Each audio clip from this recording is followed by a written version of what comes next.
Saya Glenny Soktania, selamat datang di Kompas Bisnis. Saudara, harga minyak mentah dunia harian kembali tertekan di perdagangan Selasa kemarin. Minyak anjlok akibat proyeksi varian Omikron akan menghambat pemulihan permintaan global.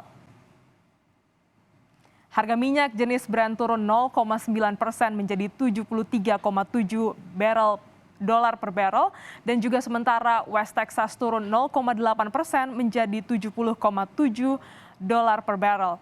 Minyak melemah pasca Badan Kesehatan Dunia menyebut varian Omikron menyebar di level yang belum pernah terjadi sebelumnya.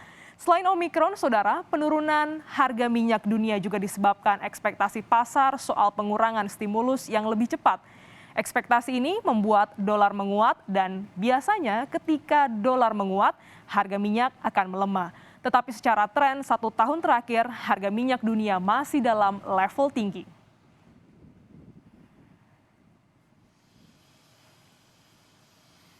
Dan di hari ini, di hari Kamis, kita akan bahas terkait dengan isu energi karena ini menyangkut tentang kehidupan sehari-hari kita. Saya mau tanya kepada Anda, saudara, pernah lewat SPBU asing, sebut saja seperti Shell, begitu? Sepi atau Anda melihat antrean yang panjang, yang mengular? Sebaliknya, jika Anda isi bensin, begitu ya, mampir ke SPBU Pertamina, Anda harus rela antre panjang demi isi harga BBM dengan harga yang miring. Ini yang akan kita bahas pada hari ini, saudara, terkait dengan disparitas harga BBM non-subsidi asing versus Pertamina. Sebelum kita bandingkan harga jual BBM retail, mari kita lihat bagaimana tren harga minyak dunia selama 1 tahun terakhir. Ini merupakan harga, ya, grafis harga penjualan minyak dari Desember 2020 hingga 15 Desember 2021. Untuk minyak jenis WTI, harga di awal ini masih sekitar 48,5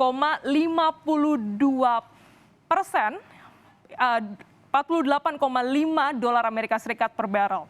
Harga minyak saat ini terpuruk, ya, ketika ini di akhir 2020 terpuruk karena banyak wilayah di dunia ini melakukan karantina atau lockdown, ya, sehingga tidak ada aktivitas. Namun, harga minyak dunia pernah menyentuh rekor tertinggi pada bulan Oktober, yaitu 82 dolar Amerika Serikat per barrel. Ini hampir 2 kali lipat dari harga di akhir 2020. Dan hari ini jenis WTI berada di titik 71 dolar per barrel. Sedangkan jenis Brent hampir 75 dolar per barrel. Buat pengetahuan juga nih kita semua, ya, kami kutip rumus yang berlaku umum di industri migas. Jika harga minyak di bawah 45 dolar, sekali lagi jika harga minyak di bawah 45 dolar per barrel, sektor hulu atau sumur merugi sebab biaya operasionalnya lebih mahal, saudara, ketimbang harga jualnya. Hilir untung karena belanja murah dan harga jual tidak turun. Sebaliknya, jika harga minyak dunia 80 dolar per barrel, hulu akan untung sedangkan bisnis hilir seperti SPBU akan merugi karena harus belanja dengan harga yang lebih mahal. Semoga, saudara, penjelasan ini cukup awam untuk dipahami. Angka kuncinya adalah harga minyak di 45 dolar dan juga 80 dolar per barrel. Selanjutnya, bicara soal disparitas harga BBM, saya ajak Anda untuk melihat bagaimana perbedaan harganya. Meskipun dalam beberapa hari terakhir tertekan oleh varian Omikron membuat SPBU asing seperti Shell berkali-kali menaikkan harga jual tingkat konsumen. Dan sebaliknya, untuk SPBU lokal yaitu Pertamina cenderung menahan harga. Dan ini merupakan perbandingan harga dari Shell dan juga Pertamina. Setidaknya, saudara, kenaikan harga BBM Shell pada tahun ini di 2021 dilakukan sampai 5 kali. Kita lihat, ini merupakan perbandingan harga antara Shell dan juga Pertamina untuk wilayah DKI Jakarta. Ya, BBM paling murah yang dijual oleh Shell yaitu jenis Super di harga Rp12.860. Ya. BBM Super ini dengan RON 92 setara dengan BBM jenis Pertamax di Pertamina. Kita lihat ini ada selisih sekitar Rp3.000. Bahkan, saudara, kalau kita bandingkan lagi dengan BBM Super dari Shell dengan Pertamax Turbo, ini masih lebih mahal harga BBM Super dari Shell. Dan koreksi kami jika ada update harga terbaru ya. Dan saudara, Shell menaikkan harga super ini 4 kali dalam tahun ini. Namun bagaimana dengan Pertamina? Pertamina hanya menaikkan BBM non-subsidinya yaitu Pertamax Turbo dan Solar Pertamina Dex selama 1 kali pada bulan September lalu. Secara hitung-hitungan, disparitas ini jelas membuat bisnis Shell dan Pertamina menjadi timpang. Jika ada sesuatu yang ditahan, keduanya sudah pasti merugi. Shell pertama saudara ditinggalkan konsumen karena harganya yang tinggi. Pertamina tertekan secara kinerja karena harus menahan harga. Kami sudah berusaha menghubungi Pertamina untuk mendapat klarifikasi tentang hal ini, namun Pertamina belum bersedia untuk memberikan keterangan. Dan selanjutnya, bagaimana nasib kedua perusahaan jika secara bisnis mereka menjadi timpang? Yang satu ditinggalkan konsumen, yang satu disesaki dengan antrean kendaraan. Kompas Bisnis sudah bersama dengan pengamat ekonomi sektor energi Universitas Gadjah Mada, Fahmi Radi. Selamat pagi, Pak Fahmi. Selamat pagi, Mbak. Selamat pagi, Ganis.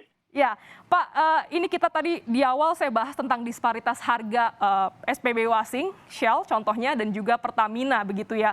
Ini kan sudah mulai ada ya akibat dari tren kenaikan minyak dunia yang melebar. Dan bagaimana Pak menurut Bapak dengan Shell udah naikin berkali-kali, namun Pertamina ini baru naikin 1 kali, Pak? Ya, pertama saya kira tren harga minyak itu akan cenderung naik sampai akhir tahun ini, gitu ya. Nah, kemudian terjadi disparitas di SPBU antara saya dengan Pertamina, karena dia melakukan penyesuaian harga sesuai dengan mekanisme pasar, gitu ya. Dan tadi saya menaikkan 5 kali, sementara Pertamina belum, gitu ya. Nah, sesungguhnya ini Pertamina itu kan market leader di SPBU. Dia punya banyak jaringan SPBU sehingga Pertamina biasanya diikuti oleh SPBU asing. Tapi kali ini dia tidak melakukan tadi, gitu ya. Nah, kalau Pertamina tetap tidak menaikkan harga, maka saya prediksikan bahwa konsumen dia akan lari, konsumennya saya, gitu ya. Dia akan pasti pindah ke Pertamina yang harganya lebih murah. Karena terlalu berat bagi saya untuk tidak sama dengan Pertamina sebagai market leader tadi. Tetapi karena ada tuntutan kenaikan harga minyak dunia tadi, ya saya memang harus melakukan penyesuaian secara otomatis. Sementara Pertamina itu kan harus izin pemerintah. Kalau pemerintah tidak mengizinkan untuk menaikkannya, tidak dinaikkan. Nah, saya khawatir kalau saya tetap menaikkan terus, maka dia akan kehilangan konsumennya. Pak, ini meskipun harga yang harga yang menimbulkan ketimpangan ini bukan jenis yang subsidi ya Pak ya, yang non subsidi, jadi tetap harus izin pemerintah untuk kenaikan harganya? Ya, yang subsidi itu kan ditentukan oleh pemerintah. Nah, sedangkan yang non subsidi setiap kali menaikkan, Pertamina harus lapor, gitu ya, pada pemerintah. Itu peraturannya adalah seperti itu. Sehingga Pertamina sebenarnya kan tidak leluasa, gitu ya. Seperti saya tadi, begitu ada kenaikan harga minyak dunia, otomatis menyesuaikan. Tapi kalau Pertamina harus melapor dulu pada pemerintah, baru bisa menaikkan. Termasuk yang non subsidi. Ya, Pak Fahmi, maaf saya potong. Ini terkait dengan subsidi ya Pak. Ini bukankah ini artinya bakal bisnisnya akan timpang dong Pak ya, antara Pertamina dan juga dari SPBU asing? Karena jadi simalakama nih Pak. Mungkin Shell akan sepi karena konsumsinya akan beralih ke Pertamina. Tapi kan Pertamina juga keuangannya jadi nggak maksimal karena terus-terusan menahan harga. Nah, betul sekali dia. Karena Pertamina kan menjual di bawah harga keekonomian. Dan itu selisihnya itu yang menjadi kerugian bagi Pertamina. Nah, tetapi secara real, gitu ya, kerugian tadi itu akan diganti oleh pemerintah dalam bentuk kompensasi. Jadi yang menanggung kerugian tadi itu akhirnya adalah negara. Meskipun itu baru diganti dari APBN tahun depan, gitu ya. Tetapi kalau kemudian dihitung oleh Pertamina, itu tidak ada kerugian secara real karena selisih harga keekonomian tadi itu diganti oleh negara melalui APBN. Tapi kan negara terus-terusan juga menutup kerugian untuk Pertamina ini, Pak. Bukan ini juga jadi menekan keuangan kita, Pak? Betul sekali, itu beban kompensasi itu setiap tahun dalam jumlah yang besar gitu ya. Maka tidak bisa ini dilakukan terus-menerus gitu ya. Alternatifnya, kerugian ini dibebankan pada Pertamina atau menaikkan harga. Mhm. Pak, atau bisa disimpulkan begitu Pak dari dialog kita hari ini bahwa biarlah Pertamina yang mengalah begitu, berkorban dengan berharap daya beli masyarakat ini tetap terakomodir Pak, menjaga daya beli masyarakat apalagi di tengah pandemi seperti ini. Nah, ini ada pertimbangan lain itu ya, ada kepentingan yang lebih besar. Kalau kemudian Pertamina menaikkan seluruh harga BBM, maka yang pertama akan menimbulkan inflasi tadi. Dan kemudian dari inflasi itu akan menekan daya beli rakyat tadi. Padahal daya beli rakyat ini kan masih terpuruk karena pandemi tadi. Nah, maka menurut saya ya ini momentumnya tidak tepat bagi Pertamina untuk menaikkan harga BBM tadi. Dia. Nah, hanya masalahnya siapa yang akan menanggung kerugian ini? Apakah Pertamina, apakah negara? Kalau menurut saya bebankan ke Pertamina. Karena apa? Pada saat harga minyak dunia rendah, tadi $48 per barrel, atau bahkan pernah minus gitu ya. Pertamina juga tidak pernah menurunkan harga.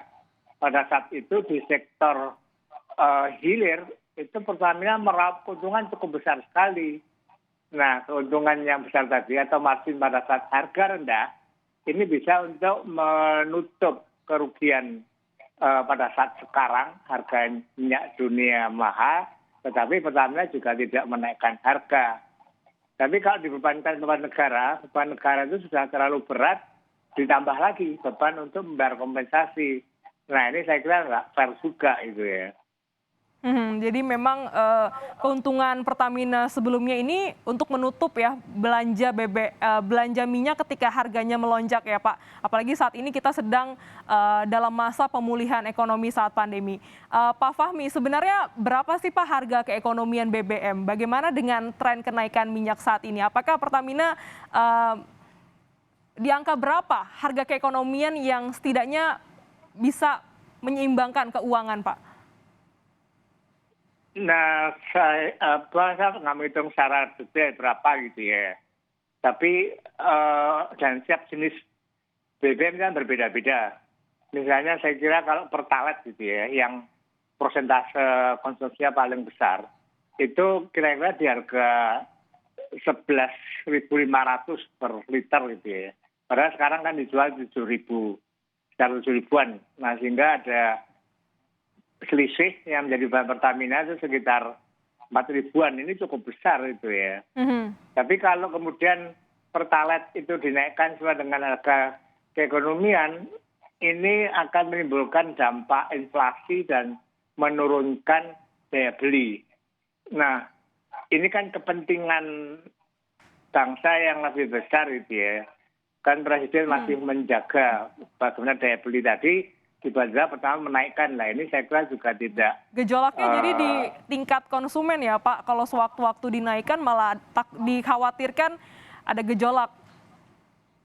Ya betul sekali Mbak, ada hasil beberapa penelitian itu sudah membuktikan gitu ya, bahwa kenaikan harga BBM itu mempunyai kontribusi terhadap inflasi.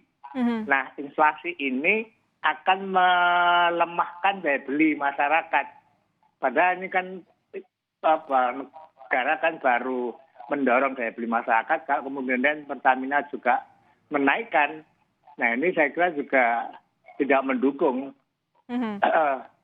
Ongkos pemulihan ekonominya akan jauh lebih mahal ya Pak, kalau misalnya sewaktu-waktu pemerintah dalam hal ini Pertamina juga menaikkan harga BBM. Pak, terakhir apakah Pertamina perlu menaikkan BBM non subsidi mengingat SPB Wasing ini sudah berkali-kali menaikkan harga? Nah, menurut saya itu ya, mulai Pertamax ke atas, itu Pertamina silahkan untuk menaikkan sesuai dengan harga mekanisme pasar gitu ya. Itu jumlah konsumennya itu tidak terlalu besar juga, sehingga dampak terhadap inflasi itu tidak terlalu besar gitu ya. Nah, tetapi untuk Pertalite, premium dan yang subsidi lainnya, ini saat ini jangan dinaikkan dulu. Terutama Pertalite gitu ya. Kalau Pertalite itu kan sekarang premium sudah sebagian besar kan pindah ke Pertalite. Sehingga jumlah konsumennya itu besar sekali. Kalau Pertalite harganya dinaikkan, maka itu mempunyai kontribusi terhadap inflasi dan melemahkan daya beli. Nah, oleh karena itu, saya kira Pertamina sebaiknya menaikkan harga Pertamax ke atas gitu ya. Tapi Pertalite, premium, solar itu jangan dinaikkan. Itu Mbak Melis. Jadi untuk saat ini untuk BBM yang disubsidi Pertalite ini ya ditahan dulu ya. Pertalite, maksud kami untuk Pertalite ya, untuk Pertalite tidak perlu dinaikkan dulu, namun untuk Pertamax ke atas ini bisa menyesuaikan karena memang nanti juga akan berimbas pada kinerja keuangan antara Pertamina dan juga pemerintah. Terima kasih Bapak Fahmi Radi telah bergabung di Kompas Bisnis pada pagi hari ini.